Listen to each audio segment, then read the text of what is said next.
بسم الله الرحمن الرحيم.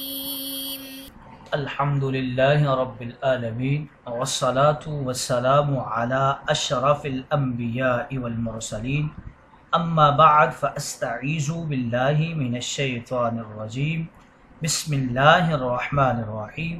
السلام علیکم ورحمۃ اللہ وبرکاتہ. عزیز طلبہ کرام، امید کرتا ہوں احباب خیر سے ہوں گے. انشاءاللہ آج ہم مشکات المصابیح کے درس نمبر 22 میں باب اعداد آلت الجہاد فصل ثانی سے احادیث نمبر 3876 سے لے کر 3880 تک پڑھنے کی سعادت حاصل کریں گے، جن میں ان احادیث مقدسہ کا ترجمہ ہوگا اور ساتھ ساتھ ان احادیث مقدسہ کی تشریح و توضیح کرنے کی سعادت حاصل کریں گے. تو آئیے طلبہ کرام بلا تاخیر بڑھتے ہیں اپنے آج کے درس کی طرف.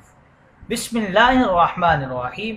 حضرت عمران بن حسین رضی اللہ تعالی عنہ سے روایت ہے، فرماتے ہیں قال رسول اللہ صلی اللہ علیہ وسلم لا جلب ولا جنب زاد یحییٰ فی الرحام، رواہ ابو داود والنسائی ورواہ الترمذی مع زیادت فی باب الغصب. حضرت عمران بن حسین کہتے ہیں کہ نہ جلب جائز ہے اور نہ جنب جائز ہے، اور ایک راوی یحییٰ نے اپنی روایت میں لفظ فی الرحان بھی نقل کیا ہے، یعنی ان کی روایت میں یہ ہے کہ ریحان یعنی گھوڑوں کی شرط اور مسابقت میں نہ جلب جائز ہے اور نہ جنب جائز ہے. اس روایت کو ابو داود نسائی نے نقل کیا ہے. ترمذی نے بھی اس روایت کو کچھ زائد الفاظ اور معانی کے ساتھ باب الغصب میں نقل کیا ہے. اس حدیث مقدسہ کی توضیح اور تشریح میں شارحین کرام کچھ یوں لکھتے ہیں: جلب اور جنب یہ اصطلاح کتاب الزکوٰۃ میں بھی استعمال ہوئی ہے اور کتاب الجہاد میں بھی استعمال ہوئی ہے. کتاب البیوع میں اس کا صرف ایک لفظ جلب استعمال کیا گیا ہے. یہاں اس اصطلاح کا مفہوم یہ ہے کہ گھڑ دوڑ کے مقابلے میں ایک آدمی اپنے گھوڑے کے پیچھے ایک اور سوار کو رکھتا ہے. وہ اپنے گھوڑے پر سوار ہے مگر مقابلے والے شخص کے گھوڑے کو پیچھے سے جھڑکتا ہے، آوازیں دے کر اس کو تیز کرتا رہتا ہے. یہ ناجائز ہے. جیسے گدھے کو بھگانے کے لیے اس کا سوار لوٹا وغیرہ بجاتا ہے، یا اونٹوں کے مقابلہ میں ظالم عرب معصوم بچے کو سوار کرتے ہیں، بچہ ڈر کی وجہ سے چلاتا ہے تو اونٹ ڈر کر تیز دوڑتا ہے. اللہ تعالیٰ ایسے ظالموں کو ٹھکانے لگا دے. اس عمل کو جلب کہتے ہیں. اور لا جانب جنب یہ ہے کہ مقابلہ کرنے والے نے ساتھ ساتھ ایک فارغ گھوڑا پہلو میں رکھا ہے تاکہ جب اپنی سواری تھک جائے تو اس تازہ دم گھوڑے پر سوار ہو جائے جو پہلو میں ہے. یہ بھی ناجائز ہے. پھر ریحان گھڑ دوڑ کا مقابلہ اور شرط لگانے کو ریحان کہتے ہیں. آئیے طلبہ کرام اگلی حدیث مقدسہ کی طرف بڑھتے ہیں.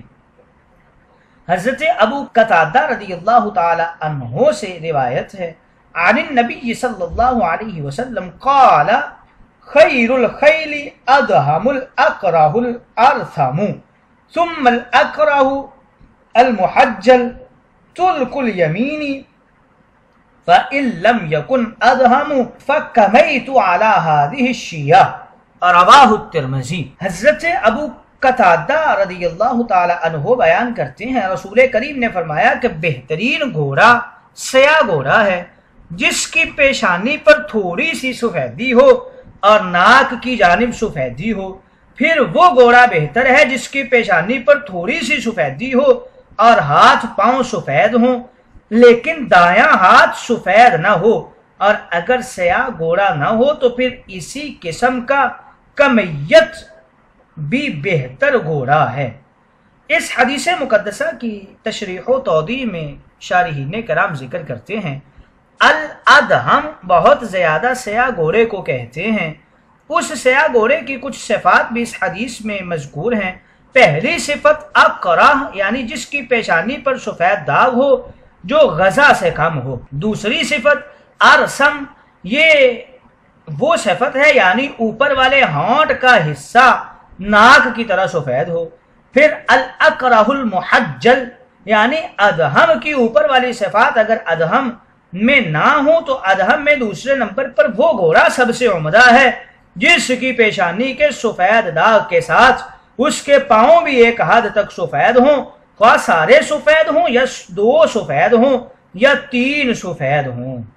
طولق الیمین یعنی اگر پاؤں میں کچھ سفید ہو تو اس میں یہ شرط ہے کہ صرف دایاں پاؤں سفید نہ ہو بلکہ یہ پاؤں آزاد ہو۔ فکمیت یعنی اگر سیاہ گھوڑا نہ ہو تو اس کے بعد کمیت گھوڑا عمدہ ہے۔ کمیت وہ گھوڑا ہوتا ہے جس کے عیال اور دم کے بال سیاہ ہوں، باقی گھوڑا سارا ہی سرخ ہو۔ علی ہذہ شیعہ، شیعہ کی جمع شیعات ہے، یہ اس داغ کو کہتے ہیں جو جسم کے عام رنگ کے خلاف ہو۔ شاعر ساحر نے ادہم اور شیعہ کو اسی طرح ایک شعر میں جمع کیا ہے، افاعیل الورا من قبل دہم وفعلک فی فعالہم شیعات۔ اس جملہ کا مطلب یہ ہے کہ اگر سیاہ گھوڑا نہ ہو پھر کمیت بھی عمدہ ہے لیکن ادہم کی صفت پر ہو، اقرا ارسم محجل ہو۔ گویا اس حدیث مقدسہ میں عمدہ جہادی گھوڑوں کی علامتوں کو سیدنا دو عالم نے ذکر کیا ہے۔ اگلی حدیث مقدسہ کی طرف بڑھتے ہیں۔ حضرت ابی وہب جشمی رضی اللہ تعالی عنہ بیان کرتے ہیں رسول اللہ نے ارشاد فرمایا، علیکم بکل کمیت اغر محجل او اشقر اغر محجل او ادہم اغر محجل، رواہ ابو داود والنسائی۔ حضرت ابو وہب جشمی کہتے ہیں رسول کریم نے ارشاد فرمایا، تمہارے لیے سفید پیشانی اور سفید پاؤں والا کمیت گھوڑا ضروری ہے، پھر اشکر گھوڑا ہونا چاہیے جس کی پیشانی بھی سفید ہو اور ہاتھ پاؤں بھی سفید ہوں، یا پھر سیاہ گھوڑا ہو جو سفید پیشانی والا ہو اور سفید ہاتھ پاؤں ہوں۔ یہ روایت ابو داود کی ہے اور یہی روایت نسائی شریف کی بھی ہے۔ آئیے طلبہ کرام اگلی حدیث مقدسہ کی طرف بڑھتے ہیں۔ حضرت ابن عباس رضی اللہ تعالی عنہ بیان کرتے ہیں، قال رسول اللہ صلی اللہ علیہ وسلم، یمن الخیل فی الشکر، رواہ الترمذی و ابو داود۔ حضرت ابن عباس کہتے ہیں رسول کریم نے ارشاد فرمایا، گھوڑوں کی برکت سرخ رنگ کے گھوڑوں میں ہوتی ہے۔ اس کی توضیح میں ذکر کرتے ہیں اغر کے حوالے سے، غرہ سے ہے پیشانی کے سفید داغ کو کہتے ہیں، اور اشکر سرخ رنگ کے گھوڑے کو کہتے ہیں جو مکمل سرخ ہوتا ہے، اور کمیت بھی سرخ گھوڑے کو ہی کہا جاتا ہے لیکن اس کی دم اور عیال کے بال سیاہ ہوتے ہیں، اتنا ہی فرق ہے، اور شکر سرخ رنگ کو کہتے ہیں۔ گویا اس حدیث مبارکہ میں سرخ گھوڑوں میں برکت ہوتی ہے، اس بات کی طرف سیدنا دو عالم نے اشارہ فرمایا ہے۔ اگلی حدیث مبارکہ کی طرف بڑھتے ہیں۔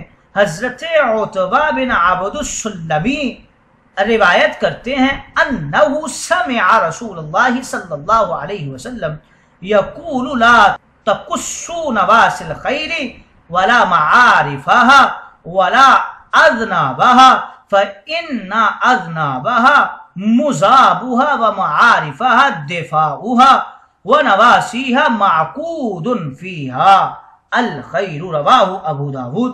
حضرت عتبہ بن عبد السلمی سے روایت ہے کہ انہوں نے رسول کریم کو یہ فرماتے ہوئے سنا کہ گھوڑوں کی پیشانی کے بال ان کی عیال اور ان کی دھموں کو نہ کاٹو، کیونکہ ان کی دھمیں ان کے مورچھل ہیں کہ جن کو وہ ہلا ہلا کر مکھیوں اور کیڑوں کو اڑاتے ہیں، اور ان کی عیالیں ان کو گرمی پہنچانے کی چیزیں ہیں، اور ان کی پیشانی کے بالوں میں بھلائی بندی ہوتی ہے۔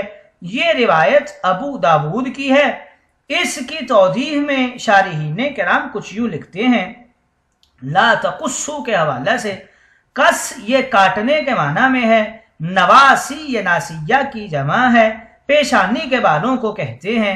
معارف اس کا مفرد عرف ہے یا معرفہ ہے۔ گھوڑے کی گردن پر جو بال اوپر کی طرف کھڑے رہتے ہیں وہ مراد ہیں، جس کو عیال کہتے ہیں۔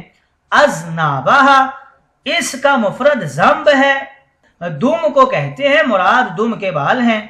حدیث کے بقیہ حصہ میں اس کی ممانعت کی علت کی طرف اشارہ ہے۔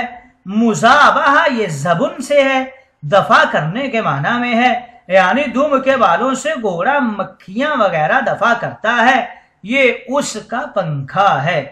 دفاعہا یہ دفاع گرمی کو کہتے ہیں، یعنی عیال کے بال سے گھوڑا گرمی حاصل کرتا ہے تاکہ گردن ٹھنڈک وغیرہ سے محفوظ رہے۔ معقود یہ پیشانی کے بالوں میں اللہ رب العزت نے برکت رکھی ہے، پیشانی کے بالوں کو معقود کہا جاتا ہے۔ گویا اس حدیث مقدسہ میں حضور علیہ السلام نے گھوڑوں کی پیشانی، عیال اور دم کے بال کاٹنے سے منع فرمایا ہے، کیونکہ پیشانی کے بالوں اور عیال اور دم کے بالوں میں بڑی ساری حکمتیں رب تعالیٰ نے رکھی ہیں۔ پیشانی کے بالوں میں خوبصورتی ہے، اللہ نے اس میں برکت رکھی ہے۔ عیال کے بالوں سے گھوڑا خود کو گرمی پہنچاتا ہے اور دم کے بالوں سے وہ اپنے جسم سے مکھیوں کو اڑاتا ہے۔ اس لیے تاجدار انبیاء نے گھوڑے کی ان 3 جگہوں سے بال کاٹنے کی سختی سے ممانعت فرمائی ہے۔